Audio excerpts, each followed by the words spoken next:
ಇವತ್ತು ನಮ್ಮ ಕಾಲೇಜಲ್ಲಿ ಒಂದು ಫಂಕ್ಷನ್ ಇತ್ತು. ಫಂಕ್ಷನ್ಗೋಸ್ಕರ ನಮ್ಮ ಸರ್ ಮತ್ತು ನಮ್ಮ ಫ್ರೆಂಡ್ಸ್ ಎಲ್ಲರೂ ನಾನು ಸರ್ ಎಷ್ಟಕ್ಕೊಂದು ಕೆಲಸ ಮಾಡ್ತೀವಿ ಗೊತ್ತಾ. ಹಲೋ ಎಲ್ಲರಿಗೂ ನಮಸ್ಕಾರ. ಇವನೇನು ಪ್ರತಿದಿನ ಬರೀ ಫಂಕ್ಷನ್ ವೀಡಿಯೋ ಆಗ್ತಾನೆ ಅನ್ಕಂದ್ರೆ ಇವತ್ತು ನಮ್ಮ ಫಂಕ್ಷನು ನೋಡಿ ಆ ಥರ ಇದೆ ಅಂತ ನಮ್ಮ ಸರ್ ಕರೆದ್ರು. ಬಂದು ನೋಡಿದ್ರೆ ನಮ್ಮ ಹುಡುಗರೆಲ್ಲ ತುಂಬ ಹಾರ್ಡಾಗಿ ವರ್ಕ್ ಮಾಡ್ತಿದ್ದಾನೆ. ನಮ್ಮ ಹುಡುಗ ನೋಡಿ ಇಲ್ಲಿ ಆ ಥರ ಹೊತ್ಕೊಂಡಿದ್ದೇನೆ. ಇಲ್ಲಿ ಕಷ್ಟ ಬಿದ್ದು ನಾವು ಕೆಲಸ ಮಾಡ್ತಿದ್ರೆ ಹುಡುಗಿಯರೆಲ್ಲ ಚೆನ್ನಾಗಿ ಫ್ಯಾನ್ ಕೆಳಗೆ ಕೂತಂದು ಚೆನ್ನಾಗಿ ಕುಂತಾರೆ ನೋಡಿ. ಅಲ್ಲಿ ಆ ಥರ ನಮ್ಗೇನು ಕೆಲಸ ಗೊತ್ತಿಲ್ಲ. ನಮ್ಮ ಸರ್ ಬೋರ್ಡ್ ಬರೆಯೋಕೆ ನಾನು ಹೆಲ್ಪ್ ಮಾಡಕ್ಕೆ ಬಂದೆ, ಆದರೆ ಇಲ್ಲಿ ನಾನು ವೀಡಿಯೋ ಮಾಡ್ಕೊಂತಿದ್ದೆ. ನಮ್ಮ ಸರ್ಗೆ ಹೆಲ್ಪೇ ಮಾಡಿಲ್ಲ.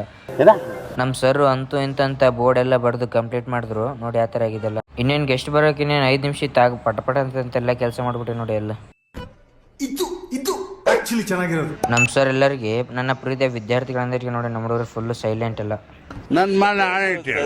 ನಮ್ಮ ಸರ್ ಎಲ್ಲ ಟೀಚರ್ಸ್ಗೆ ಸ್ವಾಗತ ಕೊಡಿದ್ರು. ಸ್ವಾಗತ ಆದ್ಮೇಲೆ ಎಲ್ಲ ಟೀಚರ್ಸ್ ಗಿಡಕ್ಕೆ ನೀರು ಹಾಕಿ ಉದ್ಘಾಟನೆ ಮಾಡಿದ್ರು ಕಾರ್ಯಕ್ರಮ. ಎಲ್ಲರೂ ಫಂಕ್ಷನ್ ಬಂದ್ರೆ ಅವ್ರ ಪಡಿ ಎದ್ದೋಗ್ಬಿಟ್ರೆ ಎಲ್ಲರೂ. ನಮ್ಮ ಹುಡುಗ ನೋಡಿ ಎದ್ದೇ ಬಂದಿಲ್ಲ. ನಮ್ಮ ಹುಡುಗ ಪೋಸ್ ಕೊಡಂದ್ರೆ ಫೋನ್ ಪೋಸ್ ಕೊಡ್ತಾನೆ. ಬರೀ ಇಂಥದೆಯ ನಮಗೊಂದು ಚಿಂತೆ ಆದ್ರೆ ನಮ್ಮ ಹುಡುಗ ರೂಮ್ಗೆ ಹೋಗೋ ಚಿಂತೆ. ನಮ್ಮ ಸರ್ ಏನಂದ್ರೆ ನೀವೇ ಕಳ್ಸ್ಕೊಡಿ. ಅದ್ರಾಗೆ ದೊಡ್ಡ ನಿರ್ದೇಶಕರು, ನೀ ಅದು ಬೆಲೆ ಇಡ್ಲಿ ಅಂದ್ರೆ ನೀನು ಅವ್ರ ಮರ್ಯಾದಕ್ಕಾಗ ನೀನು ಇಷ್ಟು ಹೇಳಕ್ಕೆ ಇಷ್ಟಪಡ್ತೀನಿ. ಓಕೆ ಫ್ರೆಂಡ್, ಬಾಯ್.